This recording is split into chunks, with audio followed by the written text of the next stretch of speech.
Hi!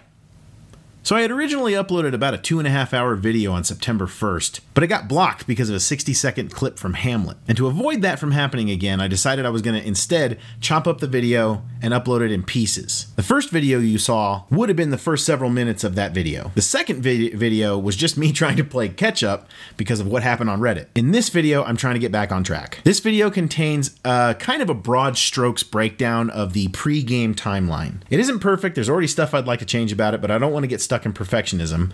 I just wanted to have a template, a kind of a starter template that I could use later on when we have way more complex timeline things to talk about. So that's what I spent the past few days doing. Also, it was Labor Day in the United States. However, this is the most complex editing challenge that I have. Now that I've done this, I can move on and the videos should come a lot faster. Sorry for the delay. And with that, let's get started.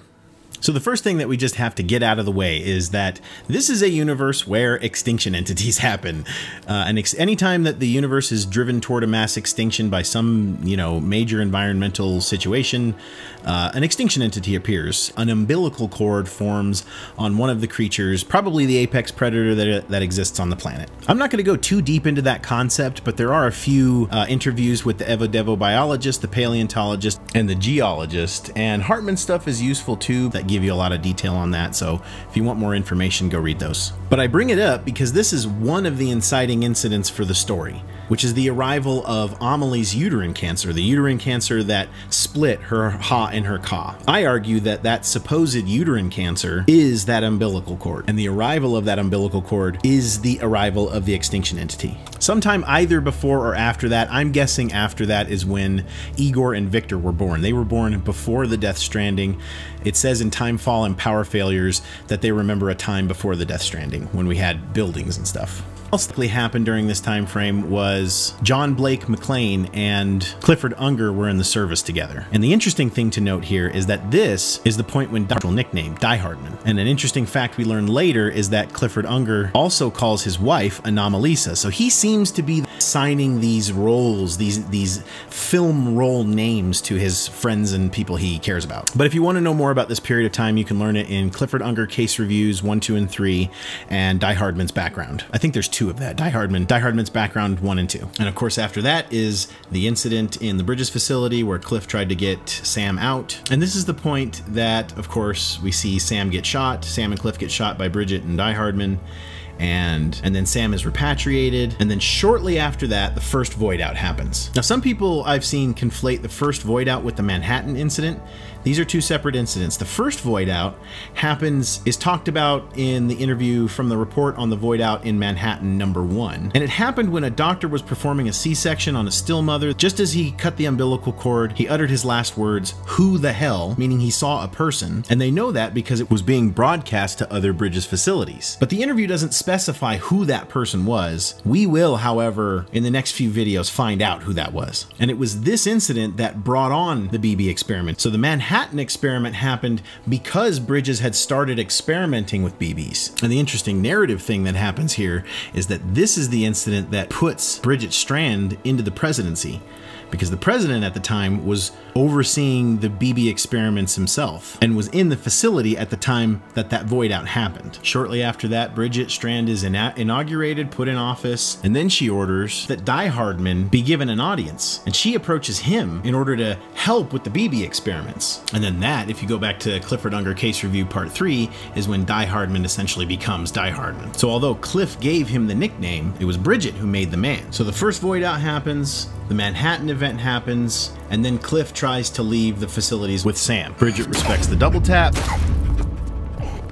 He's repatriated, removed from the pod, and then the Death Stranding happens. And the way they talk about it in the situation after the first Death Stranding incident, it sounds like a catastrophic number of void outs happened basically all at the same time. And for the most part, the entire world was disconnected, but they maintained communication long enough to accomplish a few things. First, they identified the existence of chiralium for the first time, and they witnessed the formation of chiral clouds. It's also interesting to note that Victor and Igor visited the lake at Ground Zero right after the Death Stranding, and the way they describe it is that it was a hole that opened up in the world. In the Oxytocin interview, Victor also talks about how him and Igor were separated from their parents right after the Stranding, and in the interview with the Evo biologist, you learn that The Evo-Devo biologist was born after the Stranding. In the tar bubbles up from the beach, Aaron Hill talks about how all of the sort of liquid chiralium that exists in the world now basically just, was created overnight. It happened really, really fast. Fragile was also born after the Death Stranding, which you know from a letter from a porter number 1. The porter in that interview is Fragile's dad, and he's writing to Coffin, Fragile's mom, and he's talking about their little girl. Higgs was also born after the Death Stranding, although there's some weirdness around that too. But you learn about his childhood through journals 24, 25, and 26. And they're kind of redeeming for Higgs a little bit. They help you understand how he could become so dark and evil as a person, because he was born and lived his entire youth in a prepper shelter with a very abusive father. His father kept him so isolated that he would beat him anytime he tried to leave the shelter. At one point, he even planned an escape, and his father beat him so bad he thought he was gonna die, basically. And this is the moment when Higgs starts on his journey to becoming Higgs. He ends up killing his dad, not his birth dad, but he kills his dad and is gonna necrotize, so he drags his body to BT territory. And this is where he sensed his Doom's powers for the first time. And it's hard to say whether Lochner and Malingen were born before or after the Death Stranding, but based on the film Mama, I'm gonna guess it was after as well. And this is what I mean by the stories. This is what I mean by the films fill in aspects of the story. In the interview Lochner and Malingen, you learn that their parents were former NASA scientists, and you learn a little bit of details about them, but not much. In fact, I would say Lochner and Malingen have about the least diegetic material in the story. It is also around this time that you learn that Fragile was also a BB and also born around this time. Fragile was one of the BBs that was in that bombed out facility that you meet Coffin in. In memo number 2 from mother to daughter, the mother is Coffin and the daughter is Fragile. And she basically says that Fragile was the only BB that she could save. So Fragile was a BB. We'll learn that a lot of the characters are BBs in one way or another. So now let's get into Higgs' journals, his first journals 1 through like 7 or 8. Early journals tell a very different story of Higgs. These journals tell the story of Peter Englert, who started out as kind of a jaded porter, and he kind of expresses a lot of doubt in himself. You can imagine how hard it would be for an isolated person to kind of just step out, kind of what he's going through. In journal 2, you learn that initially he could only really sense BTs. He didn't have the like amazing Doom's powers that he does in the game, and he says he isn't sure if he has Dooms. However, as time goes on, he starts to, kind of come into his own, and he starts to express feelings of altruism even. He's like a reasonable human being, and this is, kind of the start of a redemption arc for Higgs as a character. And we'll see a number of ways that Higgs as a character is sort of redeemed. In Journal 3, he's expressing satisfaction about being part of a community, as well as resentment toward his dad. But in Journal 4, he talks about witnessing a friend of his dying from a void out, and the number of porters dwindling. He talks about like needing better equipment, and he wants other people with Dooms, and he says that he feels like his powers are getting weaker. In Journal 5, we hear about his obsession with Egyptian mythology for the first time, and there's a very specific book cited, and this is a real book, The Wisdom of the Ancient Egyptians. This is a real book. I actually have a copy of it, and we'll talk more about this later, but it's interesting that this book is the choice, because it's an old book in our time. So it was a very old book in his time, and that's going to come back into play later on. And in Journal 6, we learn that the terrorists were there long before Higgs. Homo demens existed before he was there, and he actually makes these like mental comparisons between what his dad used to say to him and what the terrorists were saying. We also learn in this one that it was his adopted father and that he was orphaned. And then this is the first time in his journals that he intimates that he killed his dad. And in Journal 7, this is where we see Higgs finally meet Fragile. He says he began working with a team of porters whose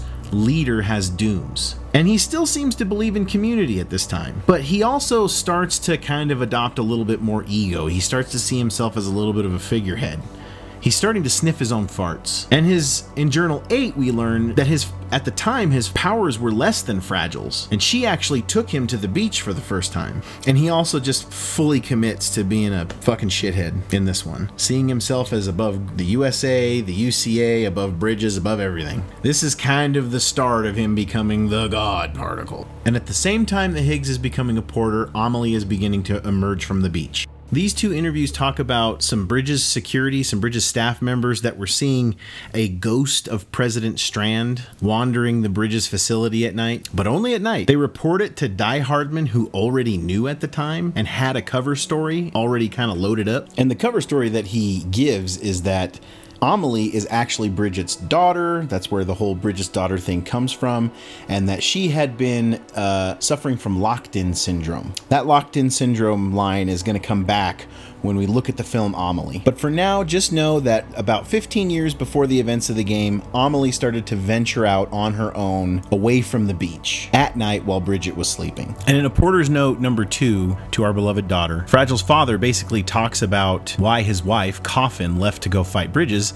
And it's because basically they found out that they'd been smuggling BBs using Fragile Express. And in memo number 5 from mother to daughter, which is Coffin writing, Fragile's mother, she A, confirms Higgs as Peter Englert, and she says she sensed something wrong with him. And if you play through that whole mission, you get a sense that during this time, that Coffin still had a lot of hope for Higgs. Like she was convinced that, you know, she kind of hoped he would, you know, turn for the good. And at some point, Sam meets his future wife, Lucy Strand. She's a psychologist. She works for Bridges. She's working under the direction of Bridget, who approached her to help Sam with his aphophobia. And, you know, I could go on and like, you know, talk about all the details in these first like 6 reports. But really the overarching headline is that they didn't make a whole lot of progress because Lucy really didn't believe Sam. She didn't believe in beaches. She didn't believe in BTs. She saw it all as a mass delusion that people were creating to cope with the Death Stranding. And, you know, she kind of strikes me as maybe not such a great psychologist. Like,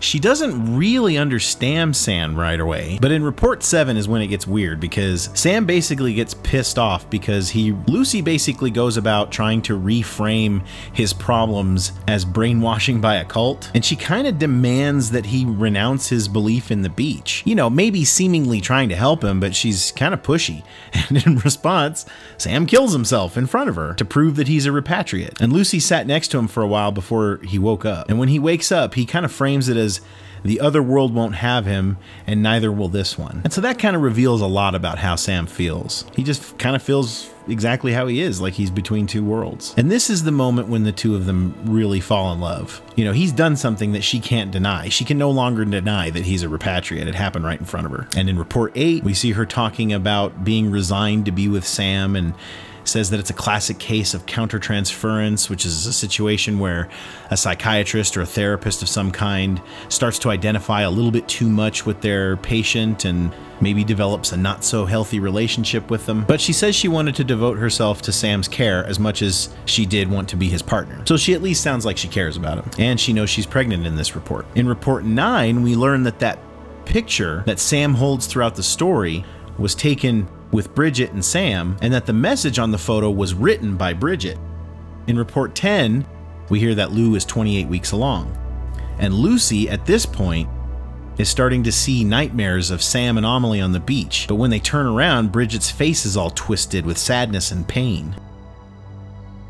Notice that this is that time frame roughly when still mothers can be created, because that separation between life and death and the child within sort of forming into being creates that link to the other side. And in Lou's case, Lou is Sam's child, and so carries Sam's blood, and therefore likely a lot of the things that cause his doom symptoms. And in report 11, and this is maybe the most crucial report, Bridget tells Lucy about Lou having Sam's blood, and that she did not know that this would happen, and that Lucy would start going through all these nightmares. She says that Lucy was now bound to the beach. She says that Lucy cured Sam and made him whole, and seems to kind of reveal a lot to her about the beach, and then grabs her hand and actually literally takes her to the beach, and that she could hear Lou laughing inside her. And she says at that moment she finally understood it all. She doesn't say what she understood, she just finally understands her nightmares. Somehow being on the beach reveals all to her, and I know what that is,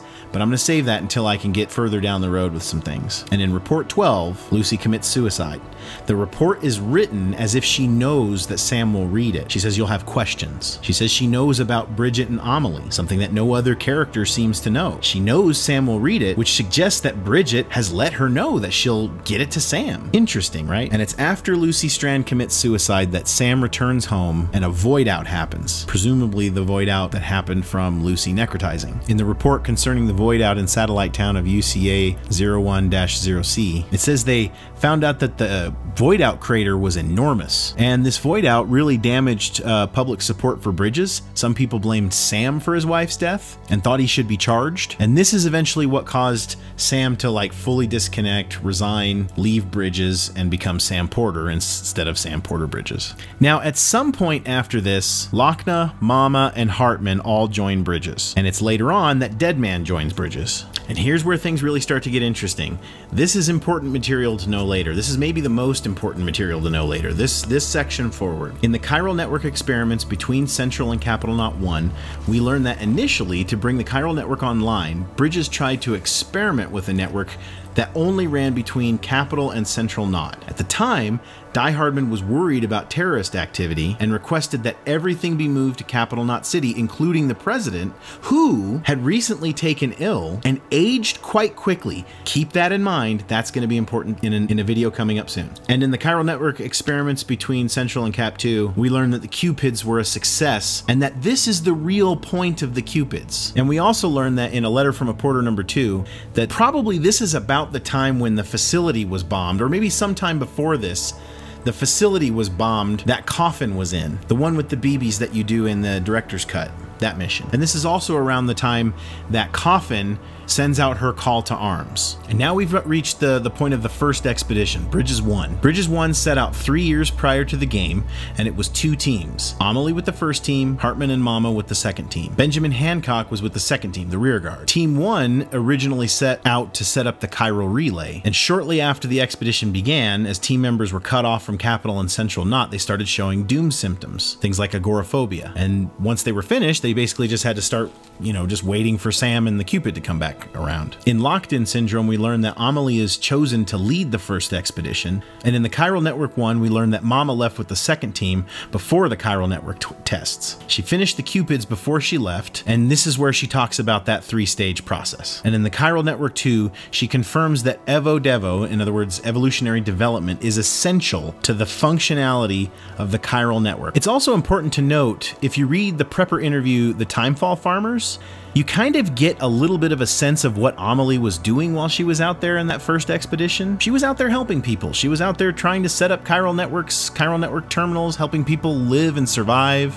Using Timefall to grow food was Amelie's idea. And so from here, we're going to just jam through the rest of Higgs' journals, and we're going to talk about some of the most important parts of the plot that take place at this time, but not in this game. So in Journal 9 is where Higgs meets Amelie. He feels like he's not getting anywhere with Fragile, but says he met somebody even better who wants to make it all whole again. In Journal 10, we learn that working together was Amelie's idea, and even that they were working together, that Amelie and Higgs were working together before the second expedition with Sam. And not only that, but Amelie gave Higgs a bridge baby no less, that she says was born on the beach. Keep that in mind. Now, who do we know that was born on the beach? She called it a new child for a new era, and Higgs leaves Fragile and calls himself Amelie's herald. So he is completely bought into something from Amelie. In Journal 11, he likens BBs to mummies, a lump of flesh wrapped around a still beating heart. And he's begun to understand more about void outs, expresses that we can't stop what's coming, and that putting Humpty Dumpty back together again won't stop anything. Which is strange, right? Who's Humpty Dumpty? Humpty Dumpty is Sam,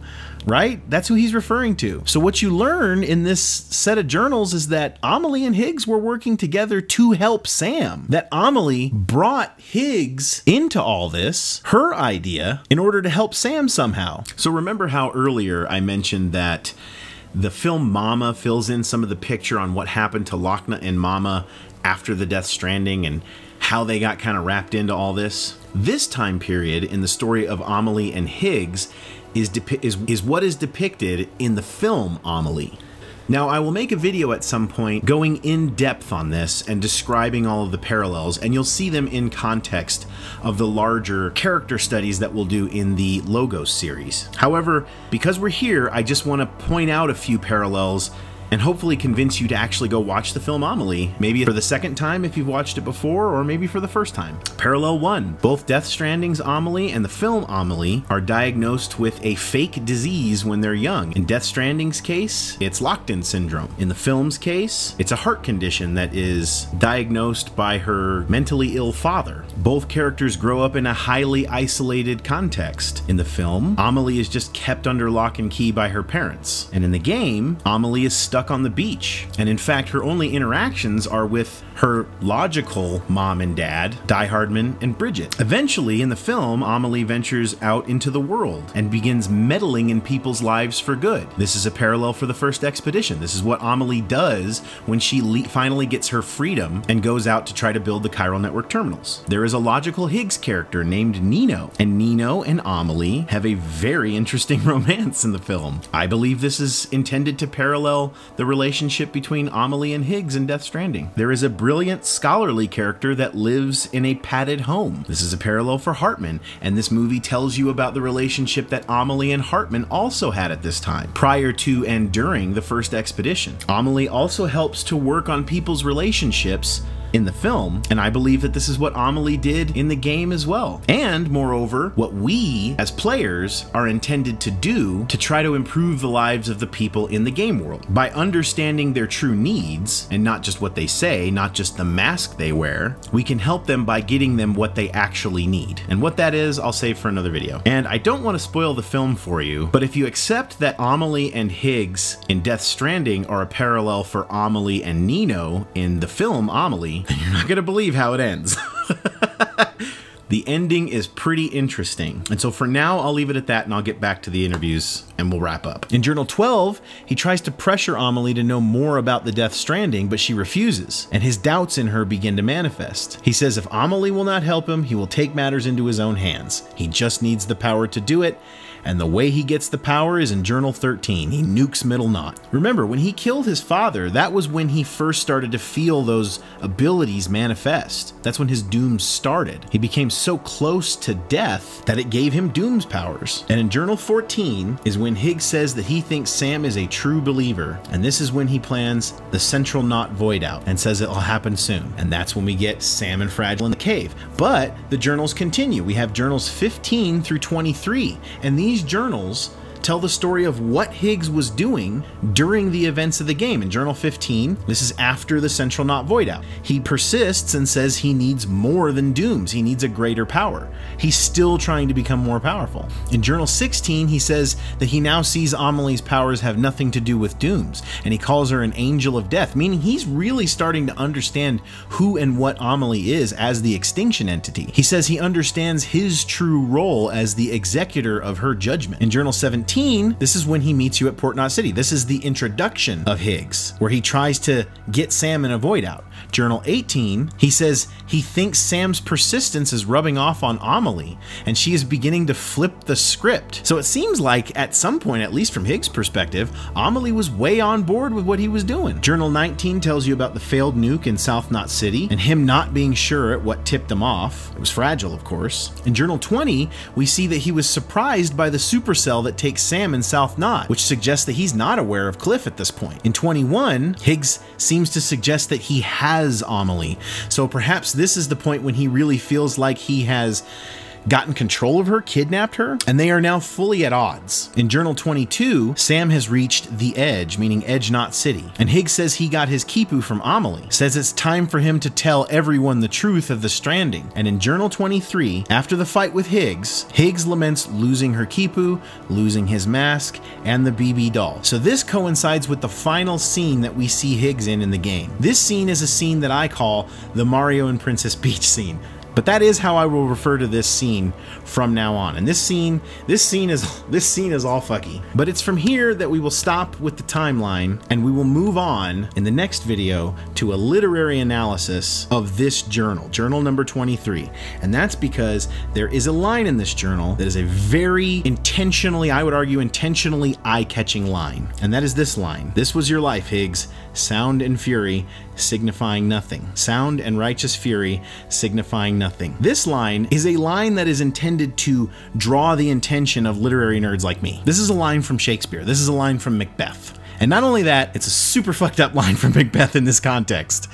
This is a maddening line to have in this context, and we'll find out why in our next episode.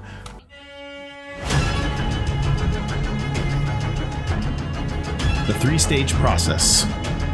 Join Bridges 3 and make your connections. Tie your knots.